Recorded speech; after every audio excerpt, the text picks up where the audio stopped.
안녕하세요, 이종 원장입니다. 이번 시간에는 코에 필러를 맞은 후에 다시 코 성형이 가능한지에 대해 말씀드리도록 하겠습니다. 필러는 수술은 아직 무섭고 마음이 열리지 않았지만 코가 높아지고 싶은 분들이 간단히 주사로 결과를 얻을 수 있는 시술이 되겠습니다. 하지만 시간이 지나면 흡수가 되고 반복적인 시술로 인해 퍼져 보이는 등의 이유로 영구적인 수술을 받고자 내연하시는 분들이 많이 계십니다. 이런 분들이 걱정하시는 부분이 필러를 맞고 코 성형을 해도 되는지, 혹시나 다른 부작용이 생기지는 않을지에 대해 걱정을 많이 하십니다. 그래서 제가 자세히 말씀드리도록 하겠습니다. 결론부터 말씀드리면 수술이 가능합니다. 다만 조건이 있습니다. 필러가 녹일 수 있는 히알루론산으로 만든 필러여야만 합니다. 녹이는 주사제가 없는 영구적인 필러의 경우에는 완벽한 제거 자체가 불가능하기 때문에 일부 절제하거나 긁어내는 방법 등으로 제거 후에 수술을 진행해 볼 수는 있겠지만, 고용물을 사용하거나 높고 매끈한 콧등 라인을 만드는 데는 한계가 있겠습니다. 성형외과 피부과에서 사용되고 있는 필러의 90% 이상은 녹는 필러이므로 녹는 필러라는 가정하에 수술에 대해 말씀드리겠습니다. 필러를 맞기 전 코의 모양과 높이를 확인한 후에 수술 계획을 세워 수술을 원하시는 분들은 최소 1, 2주 전에는 녹이는 주사를 맞으시는 것이 좋겠습니다. 하지만 한 번의 주사로 다 녹지 않을 수 있어서 경과를 보고 녹이는 주사가 더 필요할 수도 있습니다.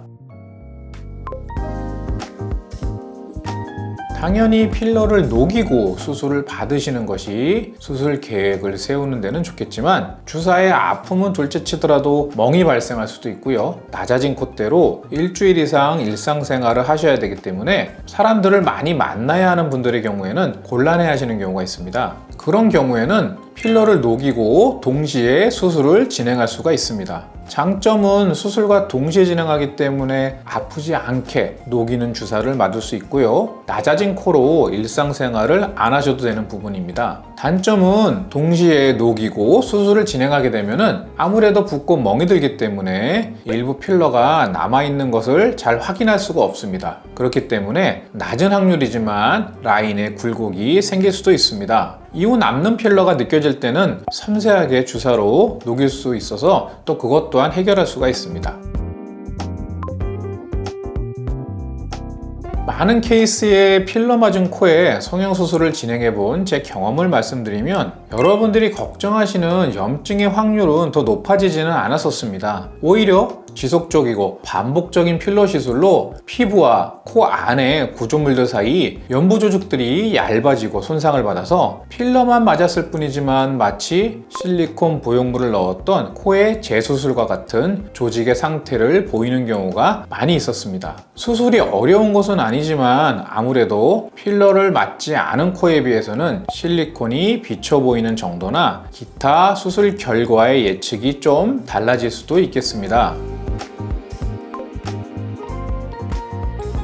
그럼 이정우 원장의 코필러에 대한 기준을 말씀드리도록 하겠습니다. 저는 콧대 필러는 주로 비근점이 낮은 분들에게만 추천드립니다. 예를 들어 매부리가 있지만 눈 사이 콧대 높이가 낮은 분, 또는 간단히 눈 사이 콧대 부분만 적당한 높이로 높여보고 싶은 분들에게 시술해 드리고 있습니다. 이렇게 시술을 받아보시고 이런 모양으로 영구적으로 갖고 싶으시면 다음엔 용기를 내어 수술을 받으실 것을 권유드립니다. 저는 코가 많이 낮은 분이 전체에 걸쳐 많은 양의 필러를 맞는 것은 추천드리지 않습니다. 특히나 코끝에는 필러를 절대 주입하지 않습니다. 그 이유는 코끝의 이물질은 비록 필러일지라도 코끝의 피부를 얇게 해서 비치기도 하며 시간이 지나면서 오히려 코끝이 퍼져 보이기도 합니다. 코끝의 필러를 녹이고 수술을 진행하면서 피부와 피하 조직들이 얇아져 있는 것을 많은 케이스에서 확인하였기 때문입니다. 정리를 해보면 코필러를 맞은 분들도 코 수술은 얼마든지 진행이 가능하며 수술 전 1, 2주 전에 녹이고 수술을 진행하는 것이 가장 좋겠지만 주사 맞는 것이 부담스러운 분들은 수술과 동시에 진행도 가능합니다. 다만 멍이 좀 더 진하게 둘 수 있지만 붓기가 더하지는 않겠습니다. 필러를 맞은 횟수와 부위, 양에 따라 개개인의 차이가 있을 수 있기 때문에 성형외과 전문의를 찾아 직접 대면 상담을 받아보시는 것이 좋겠습니다. 지금까지 이정우 원장이었습니다. 시청해주셔서 감사합니다.